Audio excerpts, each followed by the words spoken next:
Hello guys, welcome back to the Spicy Sweet Design channel, and this contents for adult collectors. If you're under the age of 18, please leave. I'm trying to be compliant with COPPA as well as changes to COPPA as well as the European GDPR.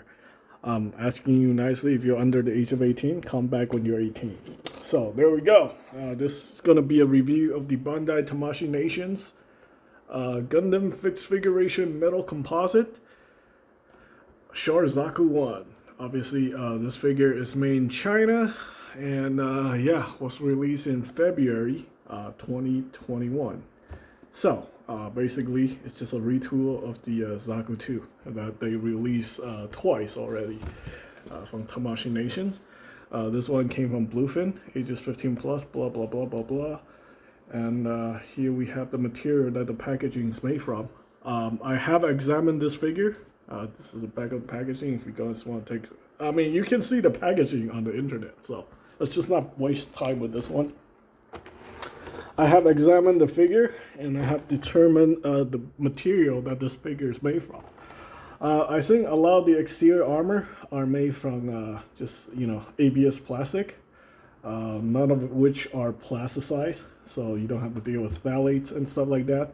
The hands, unfortunately, are plasticized because they need to be flexible. And I don't know what my cat is doing. Fred, come on, let's go. You're not gonna be in this video. I'm sorry. Daddy play with you later, okay? You be a good boy. Let's go.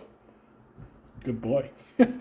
Okay, so anyway, my cat just want to be in my GUNPLA review. Maybe in the future we'll include Fred, but yeah. Come on, Fred. You're a good boy, okay? Come on. You can sit over here. You can sit over here. Good boy. Okay, anyway. Wow. Alright, so we have a stand here. I think this is also made from this could either be ABS or PVC. I think it's ABS. I think for the most part this figure is made primarily out of ABS plastic, including the stands, all the accessories. And it does have metal parts. So I guess the Chogokin, the die-cast parts. I'm not gonna get into metals because I used to work in metals, and when we're dealing with heavy metals, yeah, that's a big problem. But I don't think a lot of the metal parts on this figure is exposed anyway, so you're not gonna be touching the metal. So that's probably not gonna be an issue. And with something that's like over $200. I don't think I'm going to be playing around with this thing too much. I'm probably just going to put it in some poses and display it like a statue, which that's what I usually do when I'm not hoarding the stuff. I don't think I'll be hoarding a lot of these figures anyway because of the price point. So, yeah, let's just not get into that. We do have the instruction manual right here. So there we go. If you watched my previous video, obviously you guys know I got this for my birthday. Partially courtesy of this online selling platform who recently screwed me over on a deal. So anyway, we have all the accessories here. We have the Zaku machine gun. We have the custom part that goes on his backpack. Just this thing is actually based on the Origins design. So if you've seen the Gundam, the Origin Zaku's, the design is pretty much the same as the GUNPLA HG high grade HG Go 144 scale GUNPLA kits. Now, unfortunately, they don't make these figures for the robot spirits, so they just decided to make these in the 1/100 scale for the GFF-MC line. So yeah, supposedly this is a continuation of the GFF, the Gundam Fixed Figuration line, but these things are so much better than like the old GFF, which is basically just a plasticized nightmare. Pretty much, most of the old GFF figures, the Gundam Fixed Figuration figures, are like the MSIA. They're all fully plasticized, like soft plasticized PVC figures, which...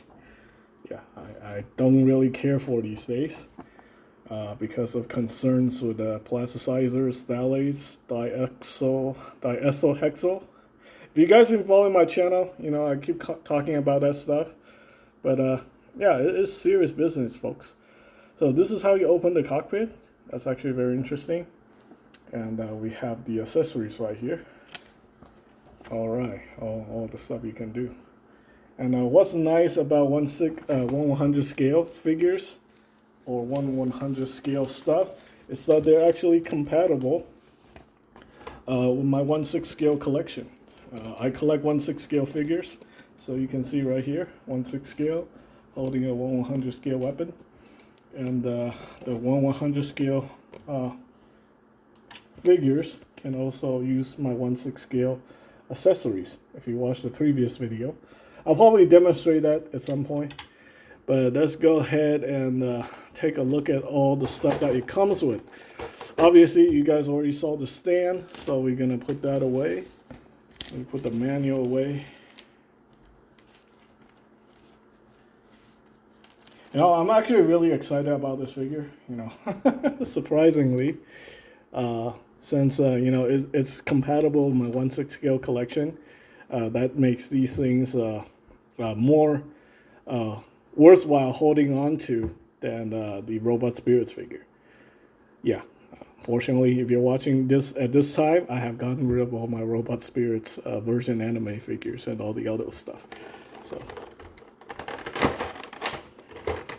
yeah, I'm one of those guys when it comes to scale. Scale is like a big issue for me.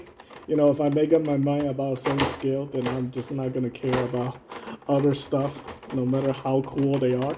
You know, there's a lot of stuff in the 1/12 scale, you know, community that are really impressive. Unfortunately, I have decided I don't want to do anything with 1/12 scale since I'm a strictly 1/6 scale collector. So I need stuff that's compatible with these kind of stuff, and the 1/100 scale stuff here, since it's compatible 1/6 scale, is official. And yeah, there's no denying this thing is actually pretty good. I mean, at $200, it's about the price of a Hot Toys. And what's also good is quality over quantity. Since they're so expensive, I won't be wasting my money on like cheaper stuff anymore. That's like one of my incentive to not waste money on cheap stuff. It's when I get into really expensive collectibles, that's it. You know, one every 3 or 4 months, perfectly fine. And just keep the number low, like, you know, no more than 3 figures. All right, so there we go. Yeah, so we have an adjustment tool right here. We have the parts for the bazooka. I'll show you guys the bazooka very soon. We got you know, extra ammo parts for the bazooka right there. Ammo packs. We got the He-Hawks on the deploy version, very well painted. You know, I do this thing when it comes to the Robot Spirits figure, looking for nut marks, right? Yeah, unfortunately, look, there's a nut right there.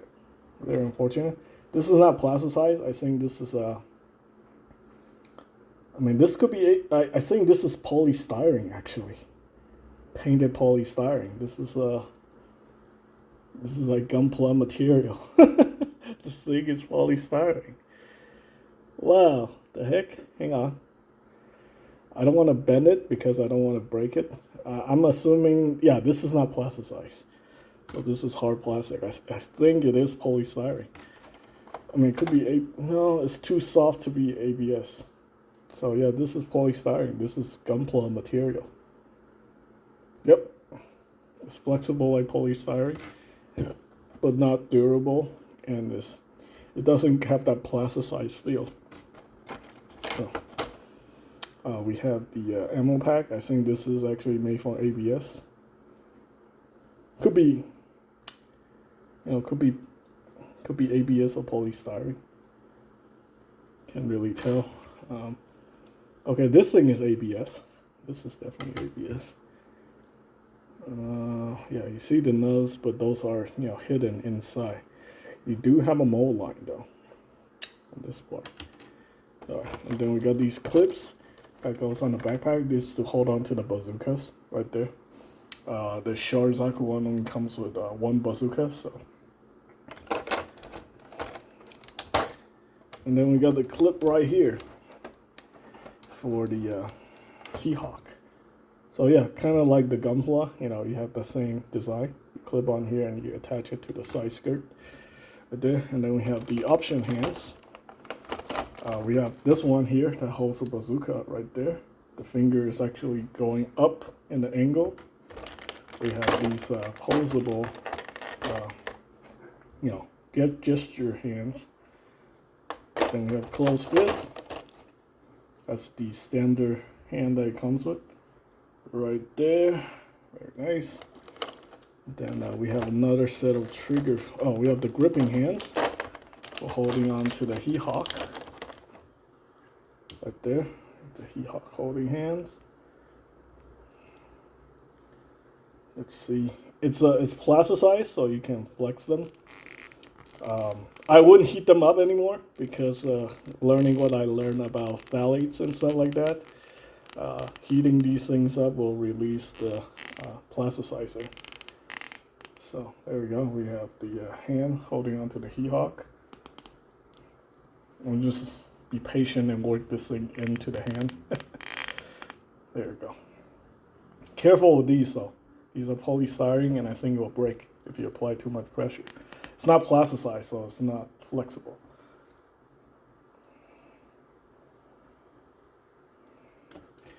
Okay, and I think that's it. That's it for the accessories. Let's go ahead and talk about, well, one more accessory before we go. Let me figure out what to do with this instruction manual. Let's go ahead and set this aside right here. Okay, and then we got this this part right here. This is the part for the machine gun.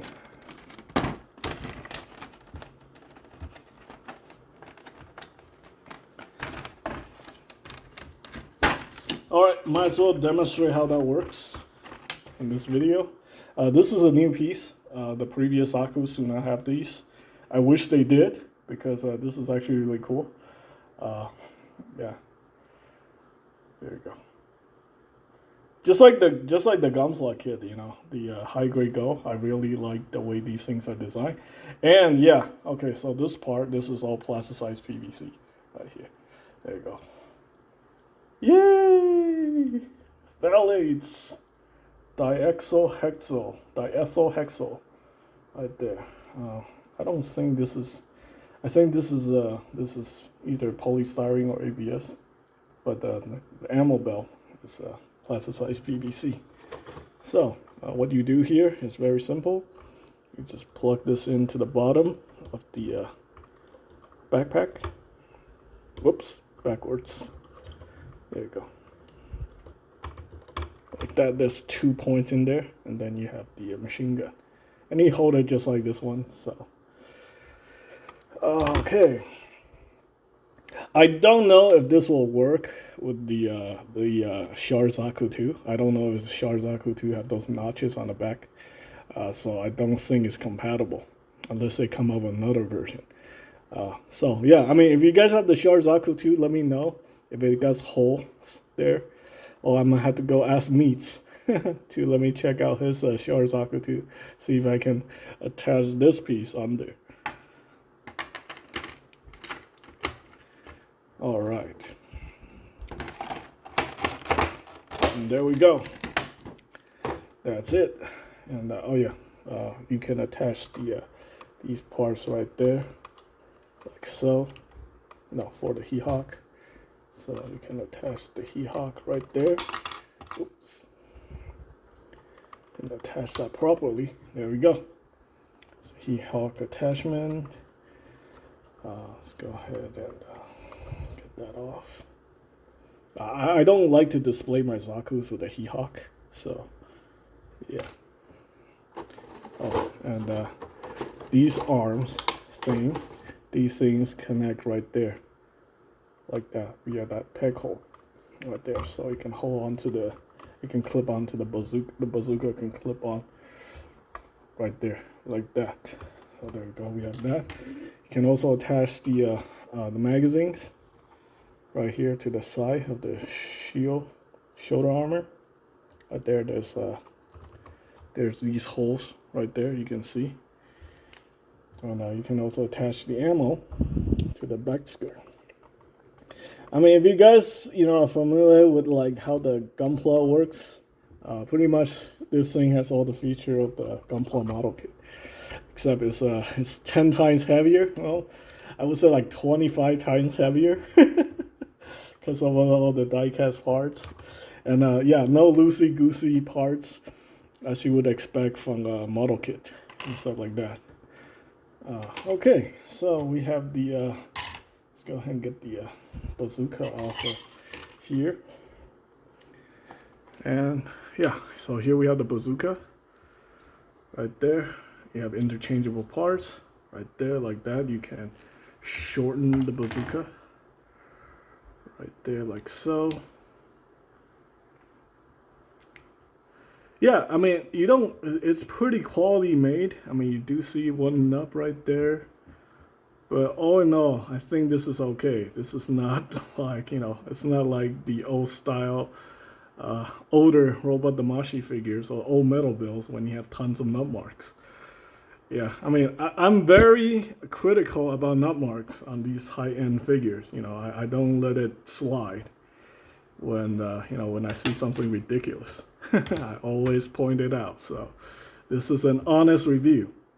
Okay, and then you see these parts. These are just, them forcing it off the runners and stuff like that. Yeah, but, for the most part, it's covered, so you're not going to see it too much. Again, you can pop these in and out. Yeah, so this is different from the... this is kind of different from the GUNPLA. The GUNPLA, you have this part right there. The bazooka is designed like this. But, on the figure, you have another option here. So this is like a single tube, so one round. And also you have, these sight covers for these, which is pretty cool. You can flip this open. Yeah. Now, are these weapons very detailed? Not really. I mean, honestly, they're compatible 1/6 scale weapons. But if you look at 1/6 scale accessories, these things totally destroys the basic accessories from these model kits or the figures, actually, even the premium ones. Yeah, this is why I do actually plan on getting 1/6 scale accessories for these figures at some point. I do have a lot of them since I collect 1/6 scale figures, so I'm gonna use some on these figures. Yeah, I mean, the Zaku machine gun is very detailed. It looks really cool. But nowhere as detailed as actual 1/6 scale weapons. So you have to flip out the cover right there. You can close this up like that.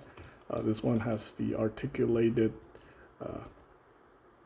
handle. You can also remove the magazine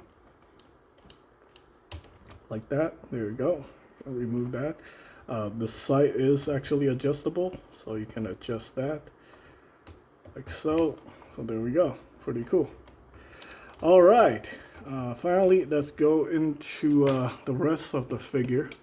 This is going to be a very long review video, but it's worth it because I think this might be the only figure I buy in I partially buy in 2021 for my personal collection.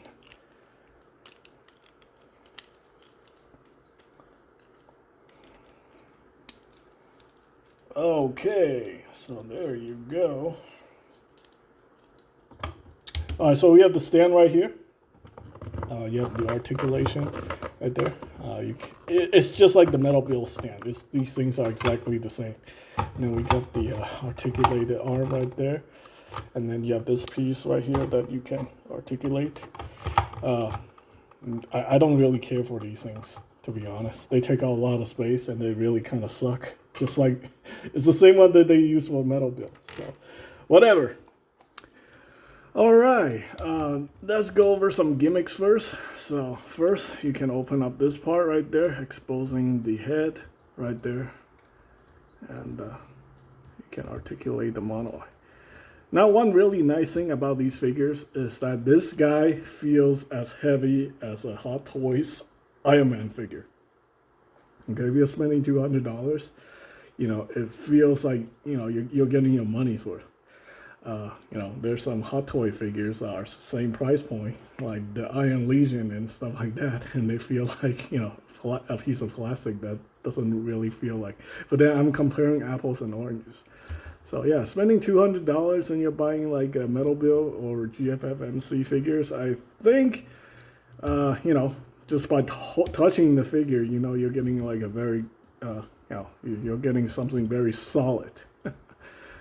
Quality-wise, I would say, you know, other brands, other type of products at the similar price point still have really high quality designs and stuff like that. But these are definitely really, really good. So, all right, so we have the opening cockpit gimmick right there. You can see that. You can see the cockpit in there. This is plasticized PVC.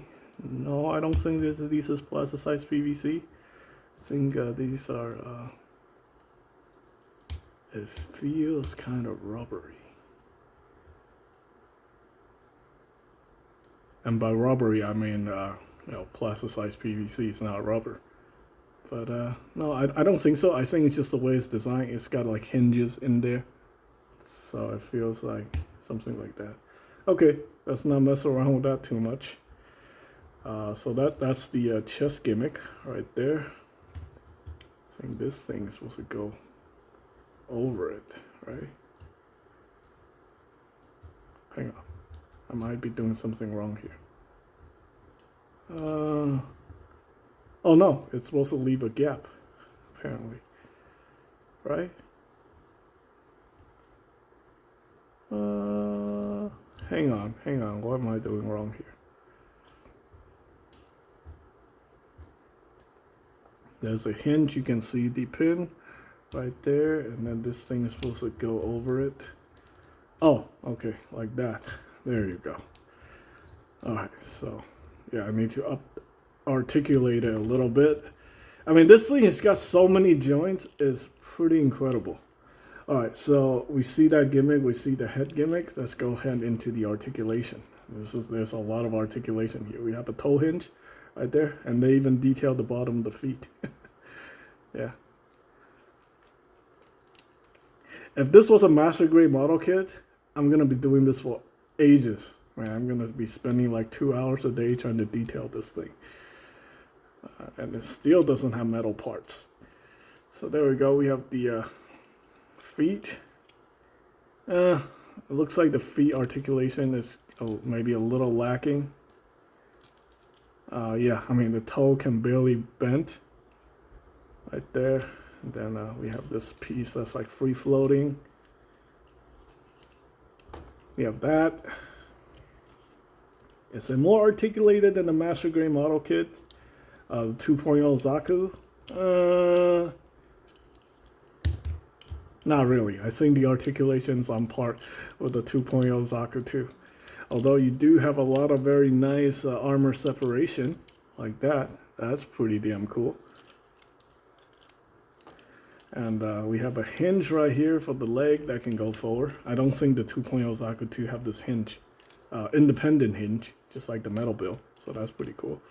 And then we have articulated skirts. So there you go. That's very nice. I think most metal build have that design as well. So nothing new here. Oh, and I forgot. It's a piece of plastic wedged under here. As to protect it from scratching, I think. There we go. Let's get that out. And we also have the rocket launcher attachment point right there, like that. So you get these. Got another clip in here.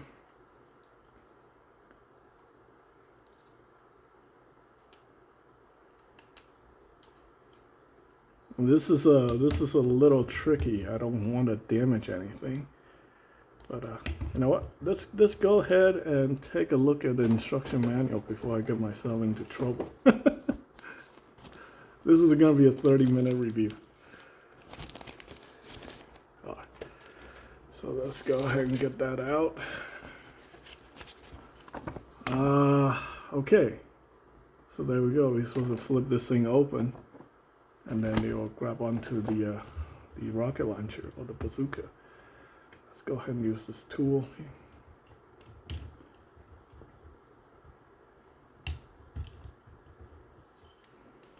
Why is it not working?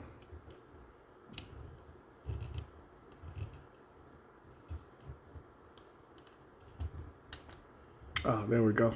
So you open this up like that, and then you plug in the bazooka, which I'm not gonna do. I don't care for these things. I don't care about storage. Okay, so continue with the articulation. So you can swing the hip forward, you can pull the feet down for better articulation. Since it's like metal joints, it's really stiff. But then over time, it'll probably get super loose. Depends on if you play with your stuff a lot or not. We have the hinge that can go side to side. Yeah, I mean, this is very common with the metal build figure as well. I have a feeling that they use like a very similar frame for all their Chogokin stuff.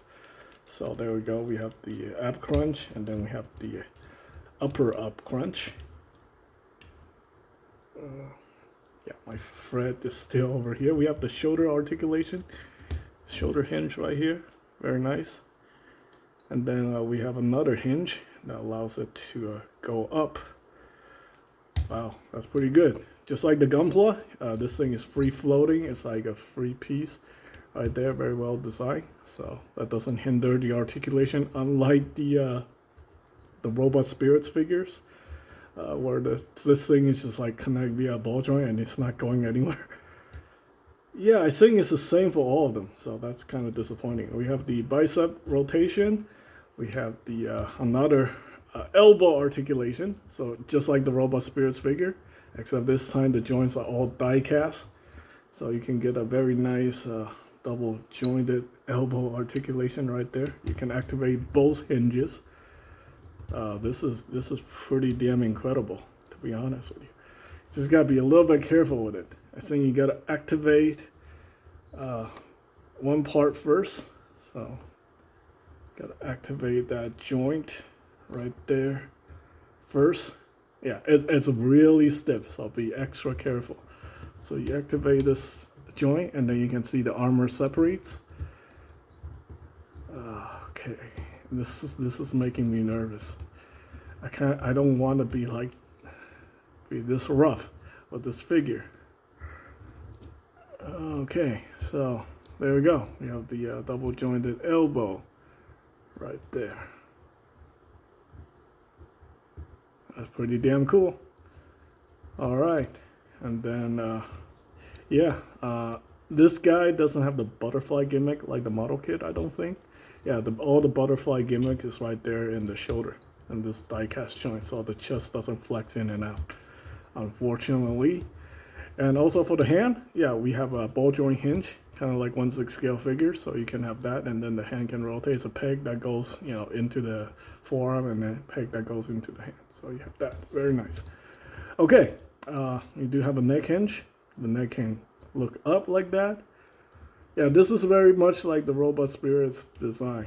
So you can hinge forward, and then you can hinge up. Unfortunately, it can rotate all the way up. This is as far as you're gonna go. So there you go. Shoulder armor, right there. This is a ball joint. Oh, this is designed very much like the Robot Spirits figure, Robot Damashi. So you have a hinge right there. It can rotate. Can rotate to the back. Yeah, it's not something super special, but it works. So give them credit for that. It does what it's supposed to do, whatever that means. This piece can actually move up and down. I think that's to serve the cockpit opening gimmick. But other than that, it really doesn't do anything else. Let's go ahead and rotate this up. Overall, pretty decent figure. I regret not getting these earlier. I went ahead and went with the Quanta and the Estrella last year, and the I feel like I wasted money on those because those are freaking Gundams and I don't care about Gundams. Why did I buy those? I did got rid of them, but I really should have gotten like a Zaku too. Oh well, you know, you live and you learn. The thruster can be articulated, and the backpack's not removable. But overall, a damn good figure. I'm pretty sure they're gonna release more Zaku ones. They're gonna do the Black Tri-Star, and then I'm pretty sure they're gonna do the Grunt. Why did I buy a Zaku 1 instead of a Zaku 2? Well, this one just came out, and I got it for, you know, a good price, thanks to you know, the stupid platform that screwed me over. I got a little bit of a credit, so I used that credit toward this thing. So yeah, probably gonna get a Zaku 2 at some point. Not anytime soon, but whatever. Alright, so that's pretty much it for this video. 30 minutes, long enough. And hope you guys find the information helpful. Thanks for watching.